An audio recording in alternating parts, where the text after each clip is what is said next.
Halo,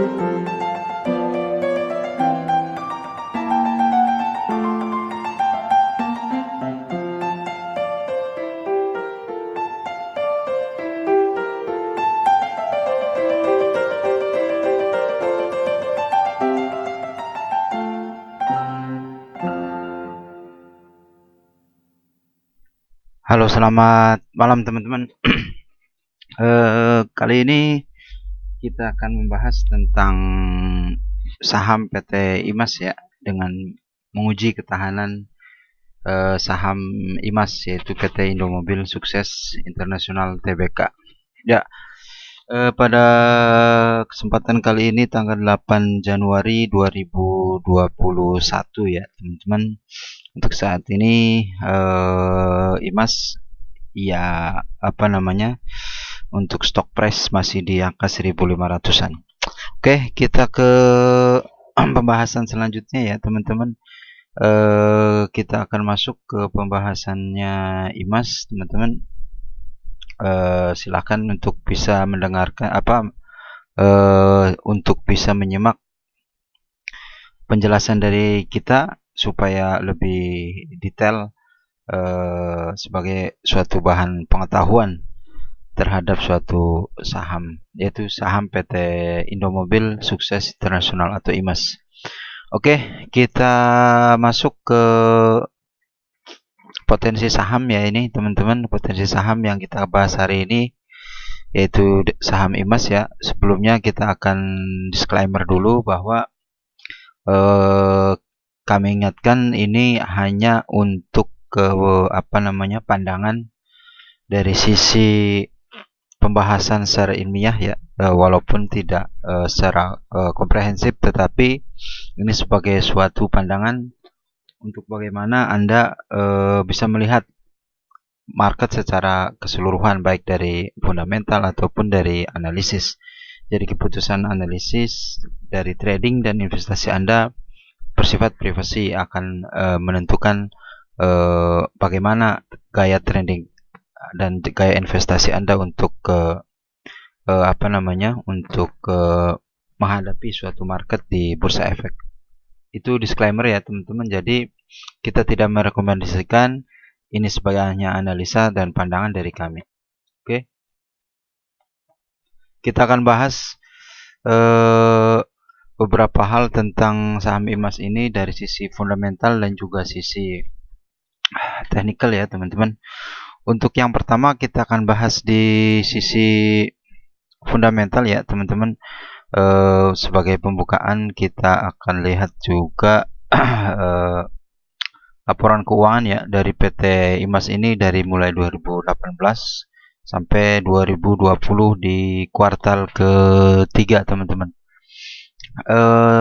Kita lihat di sini memang perusahaan ini perusahaan yang besar ya, artinya suatu grup perusahaan yang sangat besar yang mana perusahaan ini memang sebagai suatu holding, suatu grup yang besar membawahi banyak sekali perusahaan di berbagai bidang ya. Nah, kita akan jelaskan dulu ke sisi bisnisnya secara overall ya dari IMAS ini. Untuk IMAS ini perusahaannya memang bergerak di beberapa bidang ya teman-teman, diantaranya yaitu sebagai ATPM, terus kemudian juga manufaktur di di perusahaan di kendaraan ya, yaitu di passenger car ada. Jadi dari sisi bisnisnya ada passenger car, perusahaan kendaraan penumpang, kemudian commercial vehicle, data equipment dan machinery, kemudian financial services, rental car, terus logistik, kontraktor, kemudian ada spare part, ada assembly bodybuilder, kemudian manufacturing, juga energi dan bisnis lain.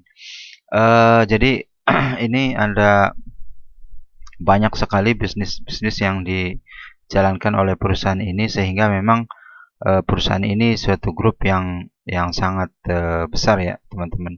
Jadi kita bisa melihat bahwa memang transaksi yang dilakukan oleh grup ini sangat besar, artinya nominal, baik nominal ataupun value-nya memang sangat tinggi sekali dari sisi bisnisnya ya. Jadi ada beberapa banyak perusahaan-perusahaan yang ada di bawahnya.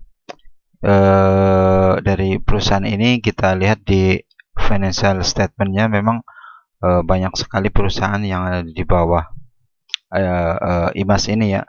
Tetapi bisnis yang dijalankan itu ada beberapa bisnis yang yang besar, terutama di bisnis kendaraan atau di otomotif ya. Oke, secara overall dari bisnis kendaraan ini ada beberapa ATPM ya, ATPM yang ada di bawah daripada perusahaan IMAS ini. Diantara adalah Suzuki ya, merek Suzuki, kemudian Nissan, kemudian ada Kia, kemudian ada Nissan Datsun ya, maksud saya, kemudian ada beberapa lagi seperti Volvo dan lain-lain. Artinya perusahaan ini Hino juga ya, produk Hino juga untuk truk ya. Jadi ada beberapa, nggak satu produk yang dipasarkan ya, baik itu mungkin share profit ataupun manufaktur ataupun memang dari sisi dari sisi rakit ya, perakitan kendaraan. Jadi memang sangat kompleks sekali dari sisi bisnisnya teman-teman untuk perusahaan IMAS ini. Jadi memang agak agak sedikit tricky kalau kita bahas, karena yang bisnisnya sangat luas sekali ya. Artinya bisa dipengaruhi oleh anak perusahaan, bisa dipengaruhi oleh sisi bisnisnya, dipengaruhi oleh sisi makronya, dari sisi tekanan terhadap dolar, juga tekanan terhadap rupiah, kemudian tekanan juga terhadap distribusi, tekanan juga terhadap supply chains dan sebagainya. Jadi sangat kompleks sekali untuk kita bisa memasuki daripada analisa perusahaan ini. Oke, tetapi fokusnya adalah Indomobil ini agak lebih sedikit condong karena memang ada banyak income yang bisa didapat, terutama dari sisi penjualan kendaraan roda 4 ya teman-teman, karena di situ sangat besar sekali dari sisi bisnisnya. Permulaan data Gaikindo ya.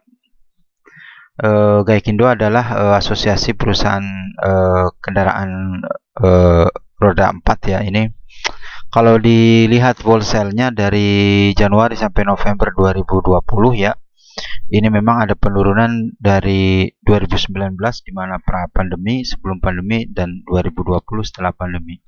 Kita lihat Toyota masih mendominasi dengan 30%, kemudian Daihatsu 17,7%, Honda 13,9%, dan baru Suzuki ya yang dipegang oleh IMAS ini 12,3%, disusul Mitsubishi 10,7%, dan Mitsubishi Fuso 4,0%, kemudian Isuzu 3,1%, dan sampai ke bawahnya juga. Dari sisi brand ini ya, dari sisi brand wholesale dari penjualan Januari sampai November 2020. Kita lihat Suzuki dari Januari 10.000 unit, 10.500 unit, kemudian Februari turun 8.600, Maret turun 5.000, April 1.000, Mei 700, Juni 2.700, Juli 6.000, turun lagi Agustus 3.000, September 6.000, Oktober 5.000, dan November 8.200. Jadi terjadi wave ya, naik turun di sisi brand dari penjualan yang dilakukan oleh IMAS ini. Kemudian yang dia ada di bawah IMAS ada seperti Nissan ya. Nissan juga sangat kecil secara overall, cuman 10.819 dibandingkan dengan Suzuki yang 58.262 unit dalam Januari sampai November. Jadi yang saat ini masih menguasai pangsa pasar di Indonesia untuk brand kendaraan roda 4 itu adalah Toyota 30% ya, 142.569. Kemudian Daihatsu 84.000 sekian atau 17%, kemudian Honda 65.800 sekian 13,9%, kemudian Suzuki 12,3% atau 58.262. Oke, itu kita data Gaikindo yang kita dapat sampai wholesale penjualan by brand dari Januari sampai Oktober ya teman-teman. Oke, kita masuk ke pembahasan fundamental ya teman-teman. Dari sisi fundamental, yaitu dimana ini kita akan bahas tentang bagaimana saham IMAS ini memberikan laporan keuangan financial statement di bulan kuartal ketiga ya, kuartal 3 atau di bulan akhir September 30 September. Kode entitas IMAS, kemudian industri utama miscellaneous industri, otomotif dan komponen, kemudian saham pengendalinya adalah perusahaan asing ya, foreign corporation, kemudian entitasnya local company. Entitas grup ya, ini perusahaan, kemudian hanya ada di stok ya. Satuan IDR yang dilampirkan dalam laporan itu adalah full amount atau ya, bukan dalam jutaan atau yang lain. Nah, ini laporan belum diaudit, maksudnya masih unaudit, sesuai kebutuhan daripada kepatuhan terhadap pemenuhan peraturan BAPEPAM LK. Jadi akan diaudit nanti setelah akan memberikan laporan lagi setelah diadakan audit dari audit kuartalan ya teman-teman. Ya. Di sini memang di kuartal 3 kita lihat banyak posnya sekali untuk kita bahas ya teman-teman, tetapi kita juga sudah memberikan gambaran secara lebih ringkas ya di laporan keuangannya, yaitu ada balance sheet, kemudian kita juga akan lihat nanti di income statement, dan kemudian kita juga akan hitung rasio-rasio daripada financial statement tersebut ya teman-teman. Oke, kita mulai di 2018. Kita lihat kasnya itu naik dari 1,1 triliun ya, ini triliun, kemudian 2019 1,3 triliun, begitu beruntun sampai kuartal 3 2020 2,8 triliun ya. Walaupun sempat naik kemudian turun lagi di kuartal kedua, dari kuartal kedua ke kuartal ketiga. Kemudian kita lihat juga piutang usaha ya teman-teman, piutang usaha pihak ketiga dari 2019 kemudian naik di Q1 2 triliun, kemudian Q2 turun lagi, Q3 naik lagi 2 triliun. Kemudian persediaan ini yang akan memberikan potret daripada produk yang akan dijual, lakukan penjualan itu di 2019 2,7 triliun, kuartal 1 2,5, kuartal 2 2,5, kemudian naik kuartal 3 3,5, sehingga current asetnya itu overall di 2018 16,3, naik 2019 16,5, kemudian kuartal 1 17,7, kuartal 2 18,4, kemudian kuartal 3 19,7. Jadi aset currentnya ini mulai naik ya dari kuartal 1, 2 dan 3. Ini mungkin ditopang oleh berbagai hal ya, seperti memang persediaannya juga naik, kemudian juga piutang juga naik, sehingga memberikan tekanan current asetnya yang progres ke atas ya. Kemudian secara total asetnya overall 2018 ke 2019 naik sekitar 4 triliun, kemudian Q1 juga naik 46, Q2 45, kemudian naik lagi Q3 46. Jadi ini secara total asetnya juga mengikuti perkembangan daripada kas, terutama kemudian piutang, kemudian persediaan. Jadi sangat simetris ya antara pos-pos di sisi kas dan juga di sisi persediaan dan piutang. Kita lanjut ke liability ya, atau di kewajiban. Di 2019 akhir 10,0 triliun, turun dari 2018 10,1 triliun. Kemudian naik kembali di kuartal 1 menjadi 12,5, kuartal 2 11,6, kuartal 3 11,3.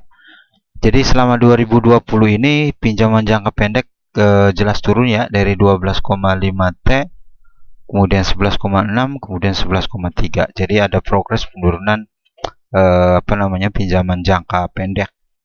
Karena memang pinjaman jangka pendek akan mempengaruhi daripada sisi perputaran kasnya. Artinya begitu memang ada penutupan daripada piutang jangka pendek, maka kas juga akan tersedot untuk menutupi piutang itu. Tetapi secara jangka pendek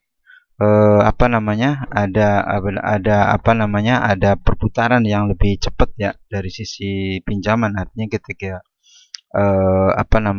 kita butuh lagi untuk penambahan pinjaman akan lebih cepat karena ada perputaran bayar hutang dan juga kita lakukan hutang kembali gitu, seperti itu.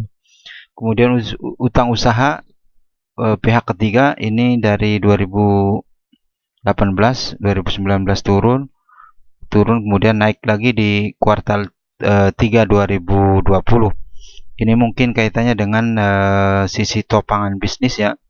Jadi ada sisi produksi yang ditingkatkan sehingga utang usaha juga naik ya, dari kuartal 2 ke kuartal 3 dari 800 miliar ke 1 triliun. Secara overall ini liability jangka pendek dari 2018-2019 di kisaran 21 triliun, kemudian di kuartal 3 ini naik lagi 25, turun 23, kemudian naik lagi 25,4. Artinya gini teman-teman, ketika memang perusahaan itu butuh untuk pendanaan dalam arti melakukan produksi, melakukan pelayanan dan juga sisi bisnis, maka mereka sangat membutuhkan pembiayaan. Tinggal bagaimana pembiayaan itu, apakah ditambah dari pembiayaan jangka pendek ataupun pembiayaan jangka panjang. Kalau kita lihat di sini ya, untuk pembiayaan jangka pendek ada penurunan dan juga ada kenaikan ya teman-teman. Tetapi sepertinya pinjaman jangka pendeknya juga stabil di angka di atas 20 triliun, 25, 23, 25. Kemudian jangka panjangnya justru juga naik dari 18 ke 19, tahun 2018 ke 2019 dari 9,2 ke 13,9. Kemudian di kuartal 1 12,7, kuartal 2 13,1, kuartal 3 11,8. Jadi terjadi memang penurunan di kuartal 2 ke kuartal 3 dari sisi liability jangka panjang. Artinya mungkin perusahaan lebih condong mengeluarkan kas untuk menutupi piutang jangka panjang. Ya, menutupi piutang jangka panjang, sehingga di kuartal 2 ke kuartal 3 ini turun menjadi 13,1 ke 11,8. Sementara piutang jangka pendeknya atau liability jangka pendeknya, kewajiban jangka pendeknya itu naik dari 23 ke 25. Artinya kebutuhan akan pembiayaan itu difokuskan ke piutang jangka pendek karena turbulensi daripada kasnya akan terpengaruh jika melakukan pembiayaan dengan metode jangka panjang. Artinya untuk pembiayaan jangka panjang ini dengan tenor yang lebih lama tentunya akan memberikan dampak yang kurang baik terhadap kas.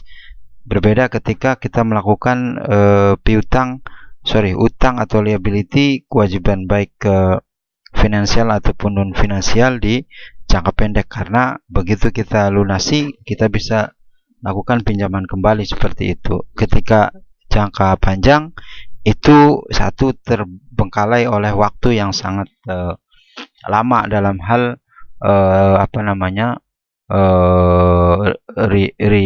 refinancing gitu. Ya, dari sisi ekuitas kita lihat saham yang ada itu nilai senilai 691 miliar 2018-2019, kemudian sama sampai kuartal 3 ada kenaikan 998 miliar. Nah, ini berkaitan juga dengan sekitar pertengahan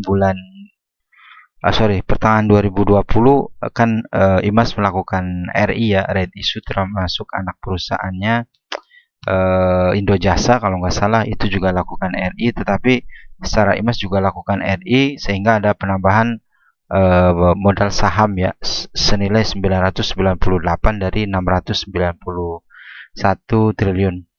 Kemudian modal di store ya teman-teman, modal di store untuk ke IMAS ini sebagai tambahan dari 2018 ke 2019 sudah turun sekitar 500 miliar, kemudian stabil di sampai Q2, Q3 juga naik secara modal store karena memang ada RI ya, ada right issue dilakukan oleh IMAS di pertengahan tahun 2020 atau di kuartal 3.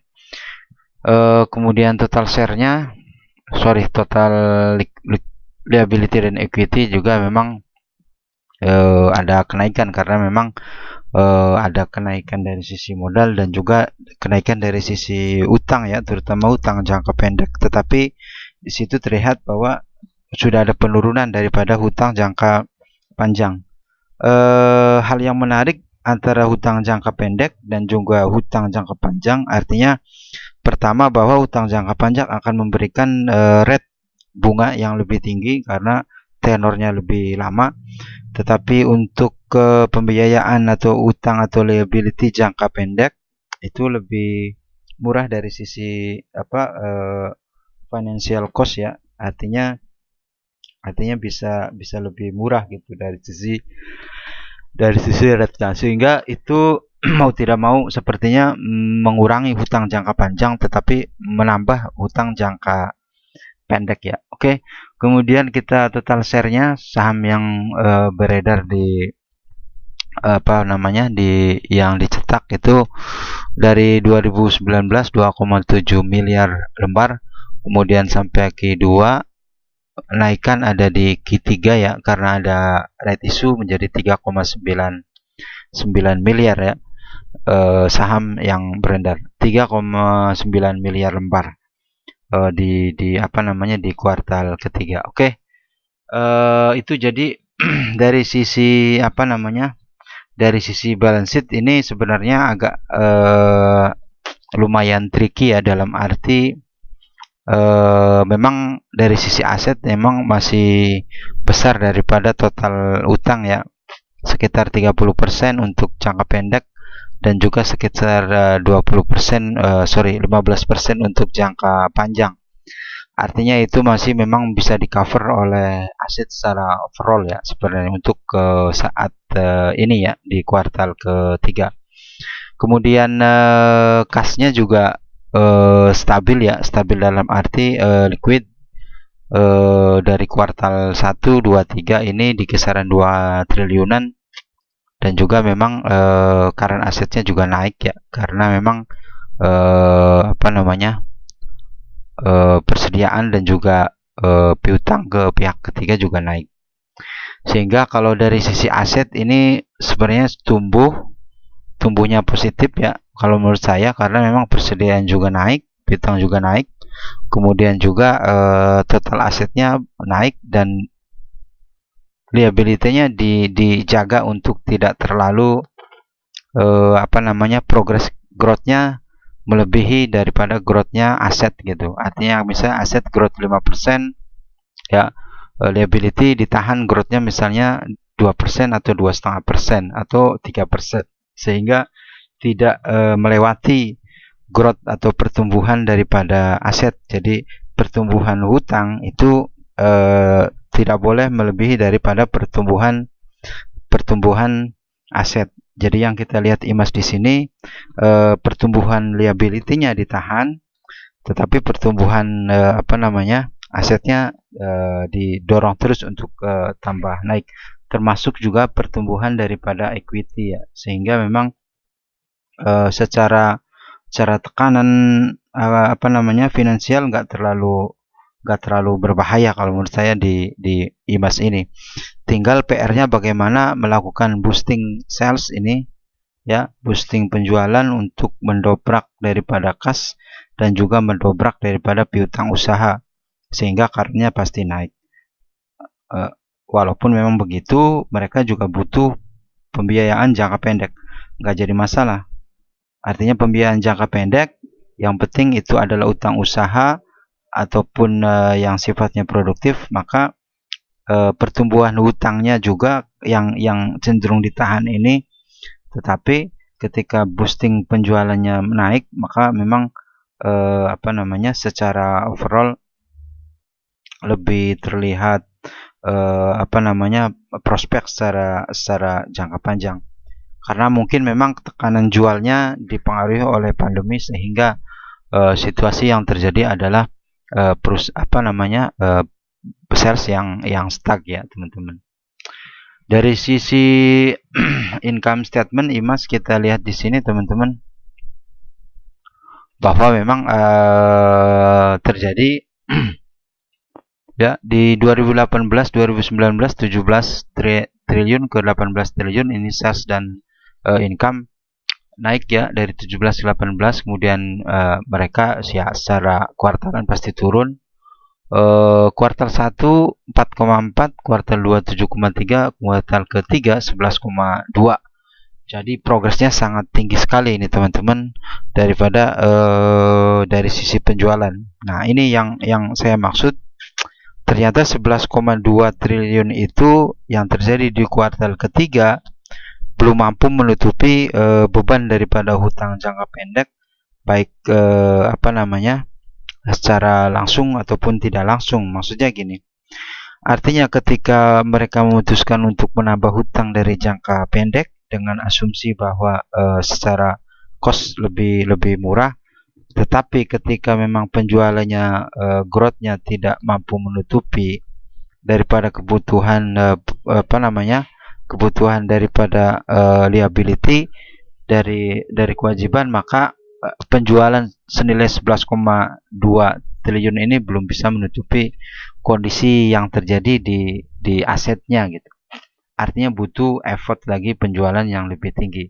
Katakan di akhir tahun mungkin harus digenjot di kisaran 15 sampai 17 triliun. Ini akan sangat mengurangi tekanan daripada utang jangka pendek ya, teman-teman.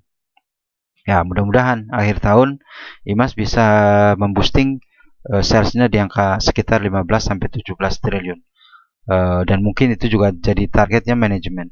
Ya, oke, kita ke beban pokoknya 8,6, kemudian beban penjualan juga 9,5. Ini naik ya rata-rata teman-teman dari beban-beban ini, karena memang permintaan yang tinggi dan juga produksi yang tinggi, sehingga persediaan juga naik, sehingga juga memberikan tekanan daripada profit ya teman-teman. Kita lihat di 2018-2019 ini ada kenaikan profit ya dari 98 miliar. Ini yang profit laba rugi net ya 98 ke 121.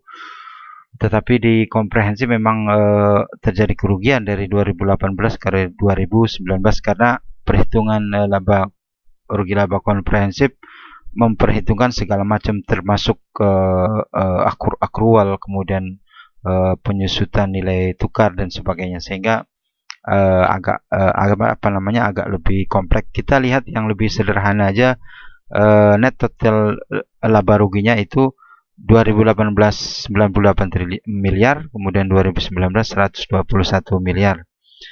Dan down turun itu terjadi di kuartal 1, kuartal 2, kuartal 3. Ini memang efek pandemi mau tidak mau, karena kebutuhan daripada masyarakat terhadap barang barang mewah seperti roda 4 sangat tertekan oleh situasi COVID ya di kuartal 1, 2 dan 3.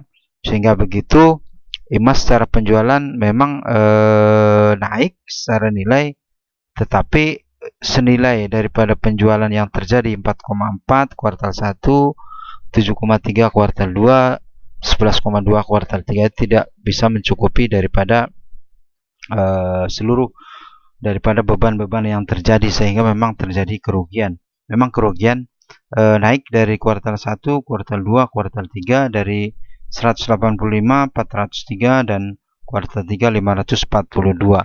Ini kami prediksi sampai akhir tahun ya, dengan kenaikan penjualan dan juga terjadi kenaikan daripada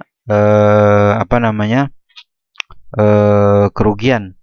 Tetapi ketika memang nantinya bertahap di 2021 terjadi perbaikan ekonomi, income dan daya beli masyarakat juga naik, kami prediksi bahwa memang seperti tahun 2018, 2019 setidaknya akan bermain positif di kuartal 1, kuartal 2 dan kuartal kedua terutama, karena itu pintu masuk ke kuartal ketiga di 2021.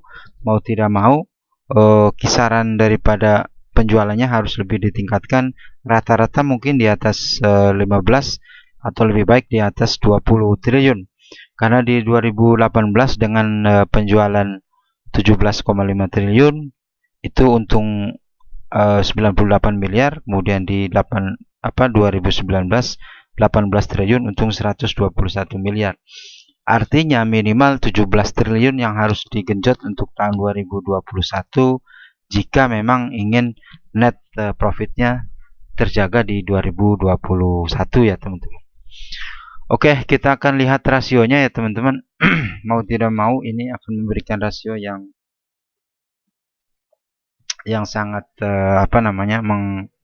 mengkhawatirkan dari sisi angka ya, tetapi menguntungkan juga bagi kita sebagai investor jangka panjang, harusnya seperti itu. Kita akan bahas 4 rasio aja ya teman-teman, karena memang terlalu banyak rasio teman-teman juga akan rumit untuk bisa membacanya ya. Kita lihat dari EPS, kemudian dari PER, kemudian dari BVPS, kemudian dari PBV ya teman-teman. Kita lihat di kuartal 1 ini EPS yaitu net profit dibagi total share ya teman-teman, itu minus 67. Kemudian kuartal 2 minus 146,03, kuartal 3 juga naik ya 135, turun ya dari kuartal 2 ke kuartal 3 secara IPS 135,75. Ini per lembar sahamnya tidak untung, malah rugi minus 135. Kuartal ke-3 ini kita hari ini 135,75 rupiah per lembar ya ini. Kemudian kita lihat pernya tadi stock price dibagi IPS tadi yang kita sampaikan di atas ya. Stock price-nya Q1 itu 420 harganya, harga sahamnya 420 di Q1 31 Maret, Q2 652 di Juni ya, 30 Juni, kemudian di September 725 dan sekarang 1500. Artinya naiknya cukup pesat dari kuartal ke-3 ke hari ini ya, ke 2020 akhir, dari 725 ke 1500 ya, sekitar 100%-an ini, 100%, hampir 100%. Oke, ini 100% lebih ya, 110-an persen. Jadi secara earning price ini rasionya masih minus ya teman-teman. Di Q1 6,26, kemudian 4,49, kemudian 5,34, kemudian 11,09 di bulan ini. Jelas sekali bahwa memang ketika harganya naik tetapi perusahaannya rugi, maka minus daripada earningnya akan semakin tinggi ya teman-teman. Artinya begitu profitnya naik, baik kerugiannya naik dan sahamnya juga naik, maka pairnya akan naik minusnya gitu. Begitu minusnya naik, pairnya juga minusnya naik. Kecuali mungkin berbanding terbalik, ketika memang ruginya turun tetapi harganya naik, itu akan ke arah positif secara pairnya ya teman-teman. Itu bandingannya seperti itu. Kemudian kita lihat back value per share. Ini adalah total equity dibagi total share ya teman-teman. Di kuartal 1 itu 3.305 ini book value per share-nya. Kemudian kuartal 2 3.234.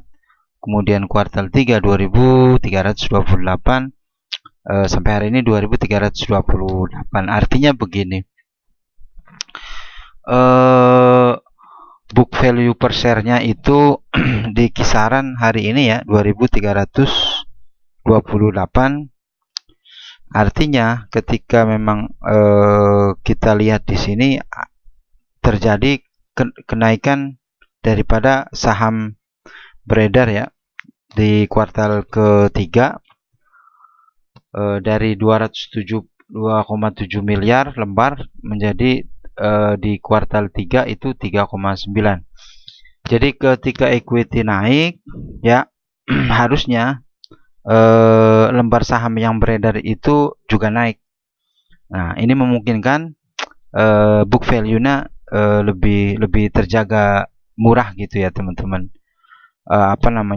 Kisarannya gitu ya. Tetapi ketika misalnya equity-nya naik ya, jumlah saham yang beredar itu sangat sedikit, maka rata-rata harga book value-nya itu tinggi. Kita lihat di kuartal 3 atau hari ini ya teman-teman, kita lihat ini secara equity-nya naik tinggi ya 9,2 triliun, sementara saham yang beredar 3,9 miliar lembar, sehingga rata-rata harga secara book value-nya itu 2.328. Sementara harga sekarang IMAS ini adalah 1.505 per perhitungan di akhir Desember atau di awal Januari ini. Sehingga dari sisi book value ini masih murah ya teman-teman,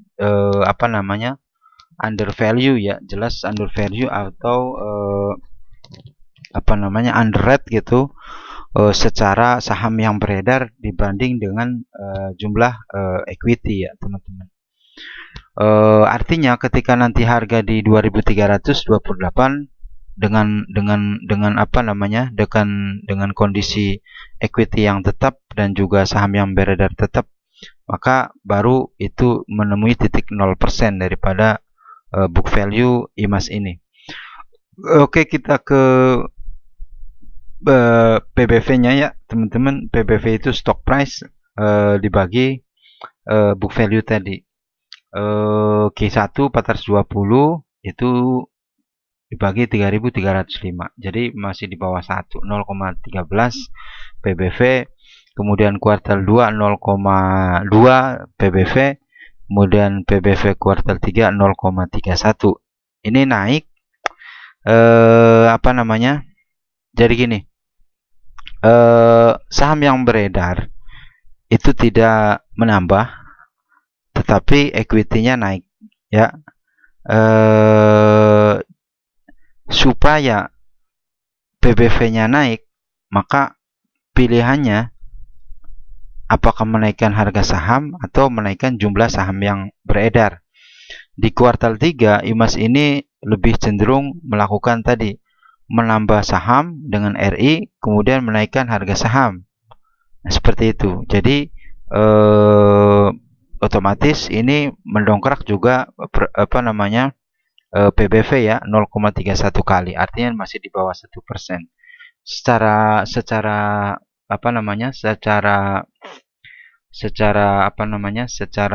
industri memang masih murah di bawah 1 kali ya, secara rasio yang seimbang aja masih di bawah 1 kali. Jadi kemudian di hari ini 1.505 berbanding BVPS ya, book value itu 2328, itu 0,65 kali. Jadi masih belum 1%. Baru nanti di angka 2300-an baru menjadi 1 kali. Jadi masih ada peluang untuk setidaknya dari 1500 ke 2300-an yang bisa dilakukan oleh perusahaan terus menambah equity atau menahan equity ya, dengan konsekuensi bahwa mereka juga harus menambah saham yang beredar untuk menyelaraskan kondisi seperti ini. Pun begitu, yang perlu diperhatikan lagi adalah tentang net profit dan share ya, masih minus rata-ratanya per share-nya Rp135 minusnya per lembar saham. Jadi dari sisi net profit ini sangat rugi ya, masih rugi karena memang profitnya juga rugi, sehingga memang EPS dan juga PER-nya juga rugi.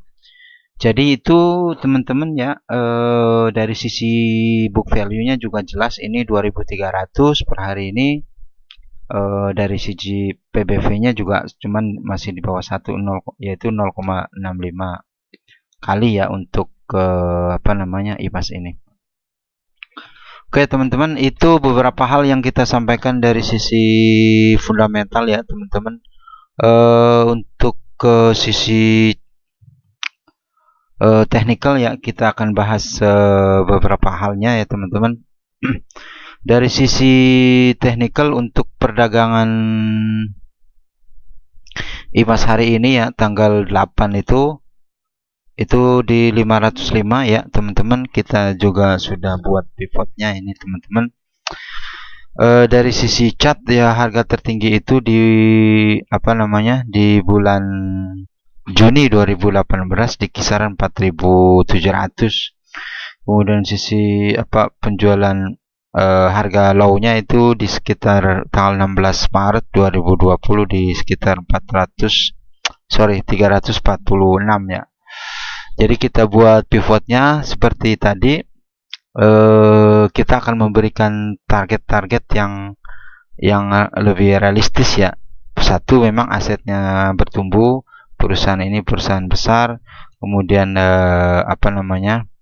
dari sisi penjualan juga terus progres, kemudian dari sisi persediaan juga kita bahas tadi progres ya, walaupun dari sisi profit masih belum teratasi, tetapi paling tidak kalau masih belum menyentuh ke angka 1 triliun ya, untuk kerugiannya saya pikir ini perusahaan masih bisa sustain ya, dalam arti dia tinggal menggenjot produksi, kemudian juga menggenjot penjualan, sehingga kedepannya mampu bisa memberikan profit yang seimbang. Artinya di 2018 profit kan 98 miliar dengan penjualan sekitar 17 triliun ya. Kemudian di 2019 juga naik profitnya menjadi 151 miliar dengan penjualan sekitar 18 triliun. Jadi kita buat di sini ya, secara technical ini di stokastiknya juga memang down ya, masih koreksi ini di angka 86,46 stokastik. Kemudian di golden cross-nya antara sell dan buy sudah leading ya di sekitar bulan November, tanggal 2 November. Artinya kedepannya mungkin IMAS koreksi, lebih sedikit koreksi untuk beberapa saat ya, tetapi koreksi dalam saya pikir enggak ya, artinya koreksi yang wajar dan sehat serta normal gitu ya. Untuk itu kita akan coba lihat nanti bagaimana kita bisa mengejar ke profit untuk target harga sekitar 1900 kemudian 2700. Artinya begini, kalau kita lihat pivotnya secara normal ya, itu di sekitar 1900-an di 0%. kemudian resistennya di 2700 R1, kemudian R2 nya di 3600, kemudian R3 nya di sekitar 4500 4700, sehingga supportnya memang di kisaran 1400 1100 dan ke 350. Ya, itu potensi-potensi ketika naik dan ketika saham ini turun. Tetapi apa namanya? Bukan kita meyakinkan, tetapi dengan kondisi progres penjualan yang tinggi, kemudian persediaan yang tinggi, kemudian kita lihat nanti faktor vaksin dan juga faktor daripada hal yang sifatnya untuk pertumbuhan ekonomi di Indonesia, ini bisa mampu menggenjot daya beli untuk melakukan pembelian ataupun penjualan di segmen mobil bermerek Suzuki dan lain-lain. Itu ya teman-teman. Maka dari itu kita akan coba lihat dari sisi targetnya ya teman-teman. Nah, IMAS ini kita akan bisa targetin secara overall ya, artinya tidak terbatas waktu ini. Untuk planning IMAS di open 1505 sampai 1555. Kemudian profit 1 itu kisaran 1980 ke 2790. Sedangkan profit 2 ke 3610 sampai 4780. Kemudian loss 1 di 1360 sampai 1170, loss 2 870 sampai 355. Ini sangat lebar dan juga tinggi. Tetapi saya sarankan kalau Anda memang berniat membeli perusahaan secara utuh dalam arti long all time gitu, dari sisi investment, ya ini sesuatu hal yang bagus karena memang terbukti ketika tidak ada tekanan pandemi di 2018 ke 2019, progres dari perusahaan ini positif secara profit ya dari IMAS ini. Oke, teman-teman, itu dari ketentuan harga ya teman-teman, ketentuan harga.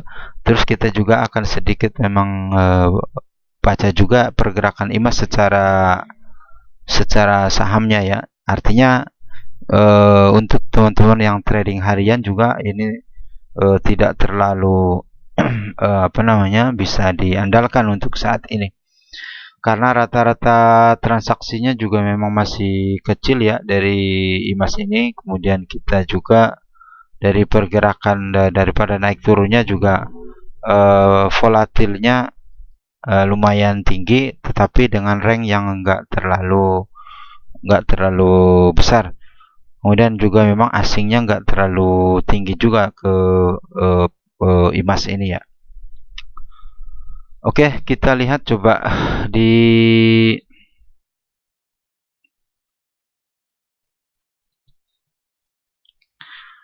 data trading ya teman-teman. Di data trading kita gunakan platform trading di Mandiri Sekuritas ya. Kalau kita lihat di sini untuk IMAS ini katakan periode November Desember itu memang progres ya secara price. Dikatakan tanggal 11 September ini ya, dari tanggal 10 November itu close di 735, kemudian di bulan Desember tanggal 1 itu sudah 1200. Jadi memang sangat volatil sekali saham ini. Tetapi kemudian bergerak 1 Desember ya, kita lihat tanggal 21 itu dari 1200 ke 1500 di tanggal 21 Desember sampai kemarin di 1505.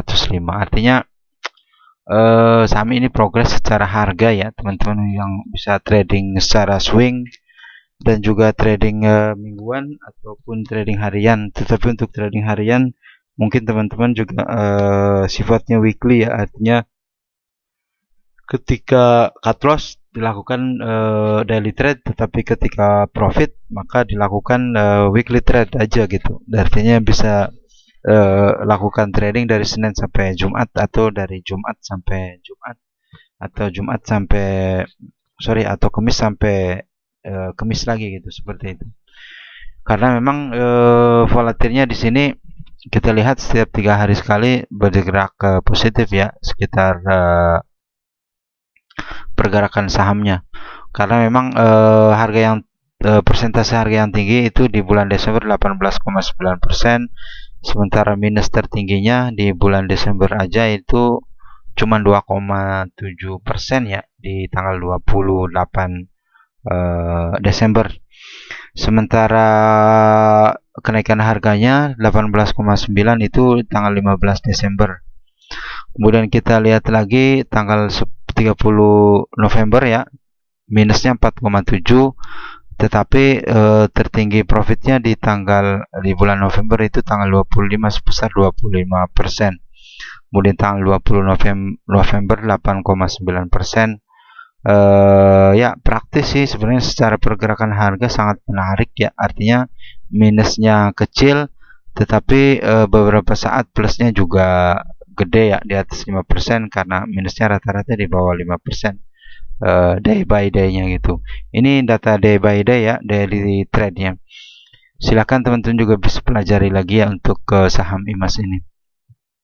Kemudian untuk broker trade ya, kita lihat di sini untuk hari ini juga memang masih dikuasai oleh retail, YP, CC, dan PD. Kemudian juga ada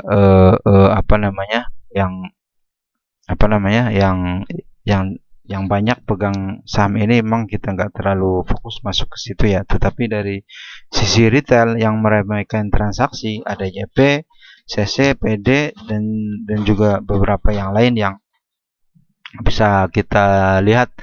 Artinya saham ini ketika digelayoti oleh rekanan-rekanan retail kita di sini, kecenderungannya untuk bisa bergerak akan semakin baik ya. Artinya ketika transaksi dari suatu saham frekuensinya tinggi, berarti saham itu secara transaksi lebih liquid. Artinya walaupun rank naik turunnya tinggi, tetapi saham itu liquid, artinya banyak diperjualbelikan, banyak yang jual, banyak juga yang beli dari saham tersebut. Oke ya teman-teman, apalagi yang perlu kita bahas daripada IMAS ini? Saya pikir saat ini cukup ya, hampir sekitar 50 menit kita bicara hari ini ya teman-teman.